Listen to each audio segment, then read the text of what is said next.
வனுசல்லி அலா ரசூலில் கரீம் அம்மா பாத். அன்பார்ந்த இஸ்லாமிய சகோதர சகோதரிகளை, அல்லாஹு தாலா அவனுடைய வேதமான அல் குர்ஆனில் சஹாபாக்களை சிறப்பித்து நபி அவர்களின் காலத்தில் வாழ்ந்த அந்த உத்தம சத்திய சஹாபாக்களை சிறப்பித்து பல அறிவுரைகள், பல படிப்பினைகள், உண்மைகளை அல்லாஹ் நமக்கு சொல்லி காட்டுகிறான். நபிகள் நாயகம் ஸல்லல்லாஹு அலைஹி வஸல்லம் அவர்களின் காலத்தில் வாழ்ந்த உத்தமர்களான சத்திய சீலர்களான அந்த சத்திய சஹாபாக்கள் அல்லாஹ்வுக்காக, அல்லாஹ்வுடைய மார்க்கத்துக்காக, அவனுடைய மார்க்கத்தை இந்த பூமியில் நிலை நிறுத்துவதற்காக, அல்லாஹ்வுடைய மார்க்கமான சத்திய இஸ்லாம் மேலோங்குவதற்காக தங்களின் வாழ்க்கையை முழுமையாக அல்லாஹ்வுக்காக, அல்லாஹ்வுடைய பாதையில் அர்ப்பணித்தவர்கள் அந்த சத்திய சஹாபாக்கள். கஷ்டமான ஒரு சூழ்நிலையில்,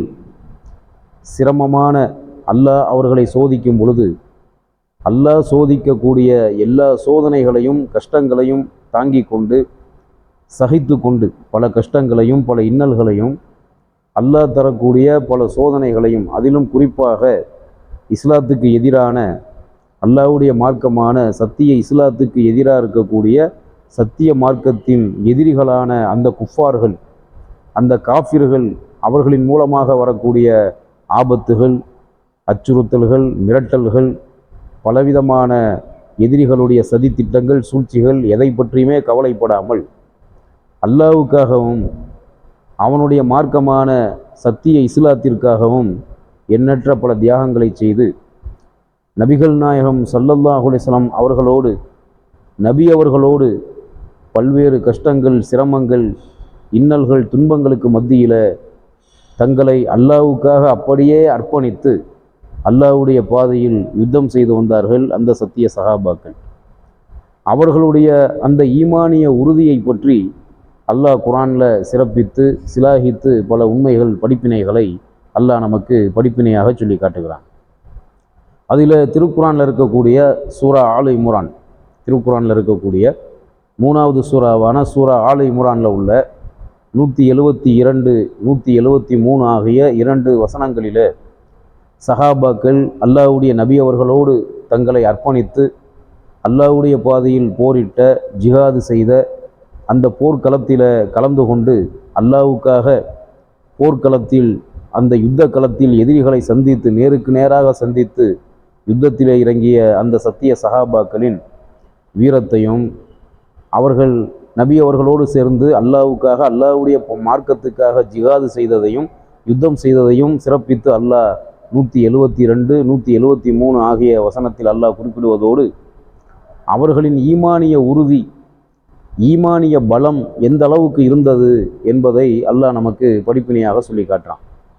உதாரணத்திற்கு, நபி இப்ராஹிம் அலைஹிஸ்ஸலாத்து வஸலாம் அவர்கள்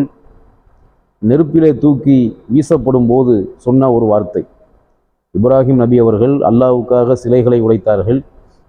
சிலைகளை உடைத்த இப்ராஹிம் நபி அந்த மக்கள் சிந்திக்க வேண்டும், சிலை வணங்கிகளான, அல்லாஹ்வுக்கு இணை வைக்கக்கூடிய முஷ்ரிக்குகளான அந்த சிலை வணங்கிகள் சிந்திக்க வேண்டும், தங்களை படைத்த இறைவனை புரிந்து கொள்ள வேண்டும், தங்களை படைத்த இறைவன் யார் என்ற அந்த உண்மையை அந்த அசத்தியவாதிகளான சிலை வணங்கிகள் விளங்கி கொள்ள வேண்டும் என்பதற்காக, சிந்திக்க வேண்டும் என்பதற்காக சிலைகளை உடைத்த நபி இப்ராஹிம் அலைஹிஸ்ஸலாத்து வஸலாம் அவர்களை அந்த ஊர் மக்களும், இப்ராஹிம் நபியுடைய சமூகமான அந்த இப்ராஹிம் நபியுடைய சமூகத்து மக்களும், அந்த மக்களுக்கு தலைவராக, மன்னராக, அரசனாக இருந்தவரும் சேர்ந்து இப்ராஹிம் அலைஹிஸ்ஸலாத்து வஸலாம் அவர்களை நெருப்பிலே தூக்கி வீசும் பொழுது நபி இப்ராஹிம் அலைஹிஸ்ஸலாத்து வஸலாம் அவர்கள் சொன்ன வார்த்தை, ஹஸ்பி அல்லாஹு வ நிஅமல் வக்கீல், அல்லாஹ் எங்களுக்கு போதுமானவன், அவனே எங்களின் மேலான பாதுகாவலன் என்ற இந்த வார்த்தையை சொல்லித்தான் நெருப்பில் அவர்கள் தூக்கி வீசப்படுவதற்கு முன்பு நபி இப்ராஹிம் அலைஹிஸ்ஸலாத்து வஸலாம் அவர்கள் இந்த வார்த்தையை சொல்லி அல்லாஹ்விடத்திலே உதவி தேடினார்கள், உறுதியாக நின்றார்கள் என்று பெருமானார் ஸல்லல்லாஹு அலைஹி வஸல்லம் அவர்கள் சொன்ன இந்த வார்த்தை, அவர்கள் இப்ராஹிம் நபி உச்சரித்த இந்த வார்த்தையை பெருமானார் ஸல்லல்லாஹு அலைஹி வஸல்லம் அவர்கள் சொன்ன செய்தி ஆதாரபூர்வமான ஹதீஸ் கித்தாபுகளில் நமக்கு பதிவு செய்யப்பட்டு இருக்கிறது. அந்த ஹஸ்பி அல்லாஹு வ நிஅமல் வக்கீல் என்ற வார்த்தை, ஹஸ்புன் அல்லாஹு வ நிஅமல் வக்கீல் என்ற வார்த்தை ஒரு மிகச்சிறந்த வார்த்தையாக அல்லாஹ் எங்களுக்கு போதுமானவன், அவனே எங்களின் சிறந்த மேலான பாதுகாவலன் என்ற வார்த்தை மிகச்சிறந்த ஒரு வார்த்தையாக, சக்தி வாய்ந்த ஒரு வார்த்தையாக இருக்கிறது. பலஸ்தீனிலும் சிரியாவிலும் இன்ன பிற நாடுகளிலும் முஸ்லிம்கள் பாதிப்பை சந்திக்கும் போதெல்லாம், கஷ்டங்களை அனுபவிக்கும் போதெல்லாம், எதிரிகளால் பல துன்பங்களுக்கும் இன்னல்களுக்கும் சோதனைகளுக்கும் ஆளாகும் போதெல்லாம் இந்த வார்த்தையை சொல்ல அவர்கள் கடமைப்பட்டிருக்கிறார்கள். ஈமானில் உறுதியுள்ள மக்கள் இந்த வார்த்தையை சொல்லி மார்க்கத்துக்காக உறுதியாக நிலைத்தும் இருந்தார்கள். இதை நாம் கண்கூடாக பார்க்கிறோம்.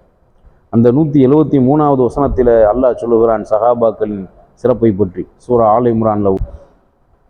அல்லாஹ் சொல்லக்கூடிய ஒரு மிகச்சிறந்த அறிவுரை என்ன என்று சொன்னால், அல்லதீன கால லஹுமுன்னாசு இன்னன்னாச கது ஜமஉ லக்கும் ஃபஹ்ஷௌஹும் ஃபஸாதஹும் ஈமான வகாலு ஹஸ்புனல்லாஹு வநியமல் வக்கீல். அதாவது மக்களில் சிலர் அவர்களிடம் சொன்னார்கள், அந்த சத்திய சஹாபாக்களிடத்தில் சொன்னார்கள், மக்களில் பெரும்பாலானவர்கள் உங்களுக்கு எதிராக உங்களோடு யுத்தம் செய்வதற்கு திரண்டு விட்டார்கள். அந்த படை பெரும் படை, அவர்களை நீங்கள் அஞ்சிக் கொள்ளுங்கள், அவர்களை நீங்கள் பயந்து கொள்ளுங்கள், உங்களுக்கு எதிராக ஒரு பெரும் படை திரண்டு விட்டது என்று மக்களில் சிலர் சொன்னபோது, அப்பொழுது இந்த வார்த்தையை கேட்ட அந்த சத்திய சஹாபாக்களினுடைய ஈமான் அதிகரித்தது. அவர்களுடைய ஈமானை இந்த வார்த்தையை கேட்டு, அதாவது சஹாபாக்களை அச்சுறுத்துவதற்காகவும் மிரட்டுவதற்காகவும் மக்களில் பலர் உங்களுக்கு எதிராக திரண்டு விட்டார்கள், பெரும் படை உங்களை தாக்குவதற்கு தயாராக இருக்கிறது, அந்த படையை நீங்கள் பயந்து கொள்ளுங்கள், அஞ்சிக் கொள்ளுங்கள் என்று சொன்ன சமயத்தில் கொஞ்சம் கூட தளராமல் இதை கேட்ட மாத்திரத்தில் அல்லாஹ் அந்த சத்திய சஹாபாக்களினுடைய ஈமானை அதிகமாக ஆக்கினான். ஈமான் அதிகரித்த காரணத்தினால் அவர்கள் சொன்னார்கள்,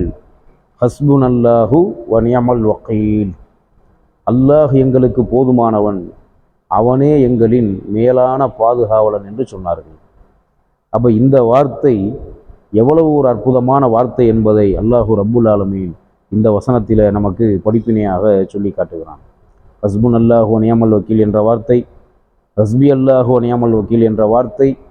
பல்வேறு கஷ்டங்கள் சோதனைகளை சந்திக்கிற பொழுது நாம் சொல்ல வேண்டிய ஒரு வார்த்தையாக இருக்கிறது. பலஸ்தீன் மக்கள்,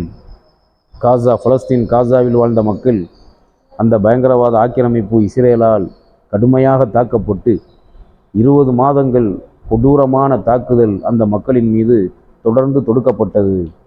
அந்த மக்கள் பல்வேறு கஷ்டங்களுக்கும் சிரமங்களுக்கும் மத்தியில் அல்லாஹ்வின் மீது நம்பிக்கை வைத்து அல்லாஹ்விடத்தில் உதவி தேடியவர்களாகவும், முஸ்லிம் மக்களிடத்தில் தங்களுக்காக வேண்டி உதவி செய்ய சொல்லி வலியுறுத்தியும், தங்களுக்காக வேண்டி அல்லாஹ்விடத்திலே துஆ செய்யுமாறு முஸ்லிம்களிடத்தில் கோரிக்கை வைத்தும்